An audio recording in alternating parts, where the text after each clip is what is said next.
4 kg. New life. Born St Mary's Hospital, Mariannhill, KwaZulu-Natal, South Africa. She's the 500th baby born this month, and that's about the average number born at this hospital every month.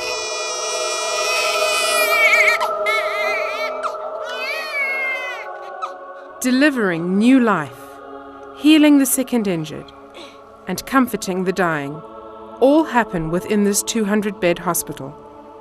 A Level 1 district hospital, and the only public inpatient facility between the major cities of Durban and Pietermaritzburg. It's a beacon of light amidst an impoverished region of about 750,000 people, most of whom, some 60%, are unemployed.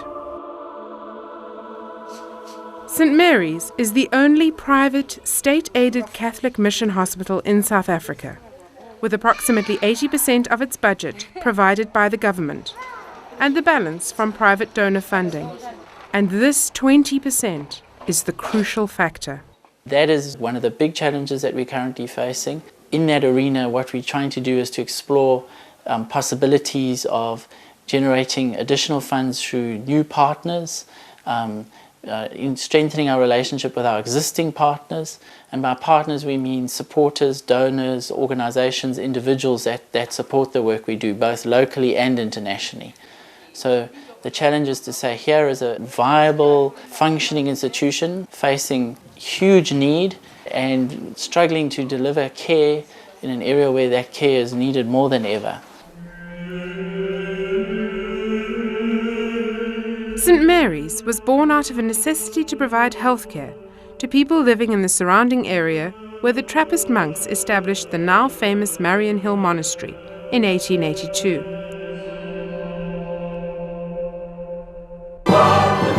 Their appeal for assistance was met by a group of dedicated German women who formed the foundation of the Missionary Sisters of the Precious Blood.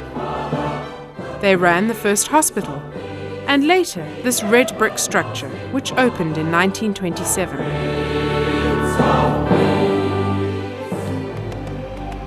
But the challenges facing St Mary's today, more than 17 years after the first diagnosed case of HIV/AIDS, is daunting.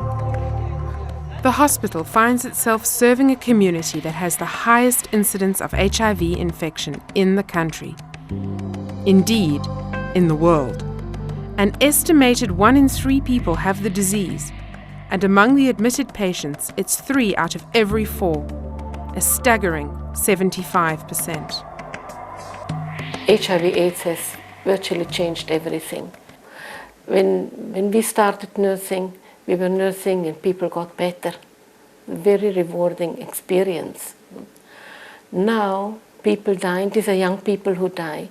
These are babies who die. What can you do? So nurses today say, we are just nursing for the cemetery. But if you just then look at the big picture and see, this is too much, we are drowning, then you drown. So you have to keep your head above water. Support from donors is a lifeline that makes the difference between life and death for many of these people awaiting admission. Because beds and resources are a scarce commodity, a screening process takes place here in room 21 to evaluate the condition of those seeking admission. The new primary health clinic, which opened in August 2004, is also helping to lessen the impact on the hospital's limited resources.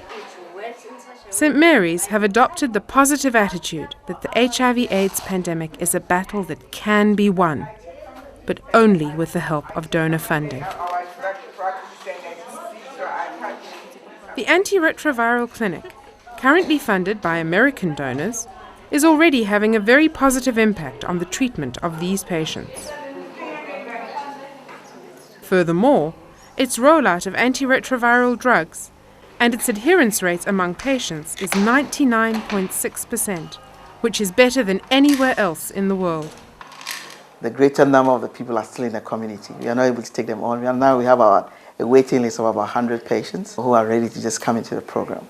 And the funds will help us to increase our staffing levels to be able to deal with the program, and then also to secure necessary antiretrovirals, to treat the patients, and then medications that are needed for the opportunity infections that they might have as we engage them.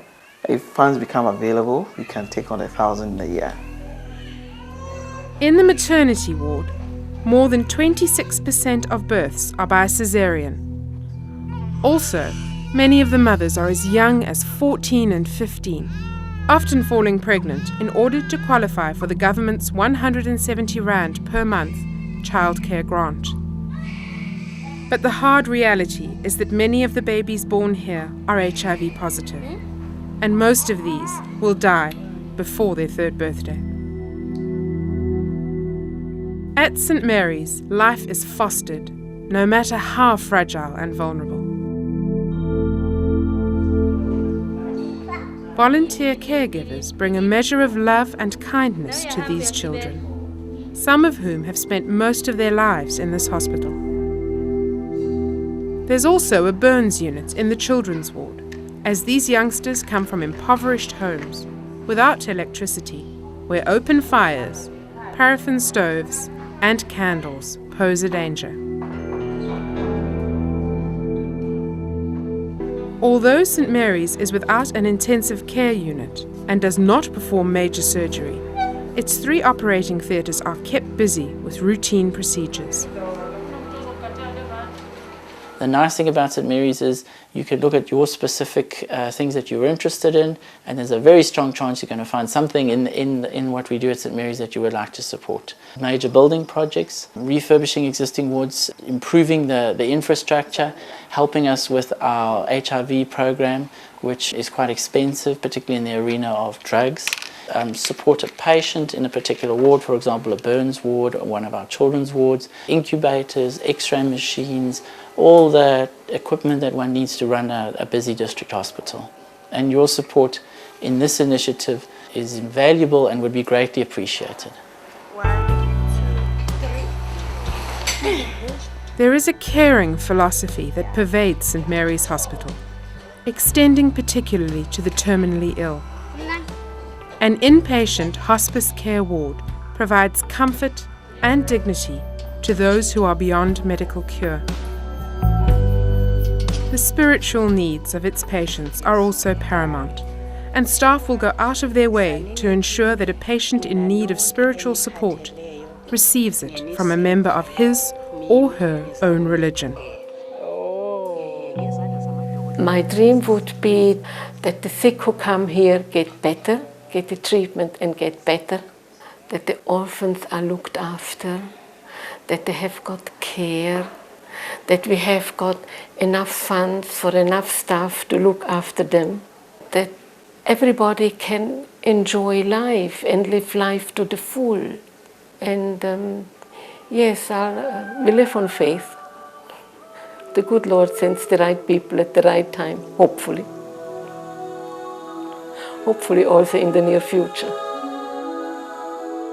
As a Catholic mission hospital, St. Mary's approach is holistic, dedicated, and compassionate, a living imitation of the healing ministry of Christ. St. Mary's Hospital, Mariannhill, is a very important one, not simply for the Catholic community, but for the general community of the area.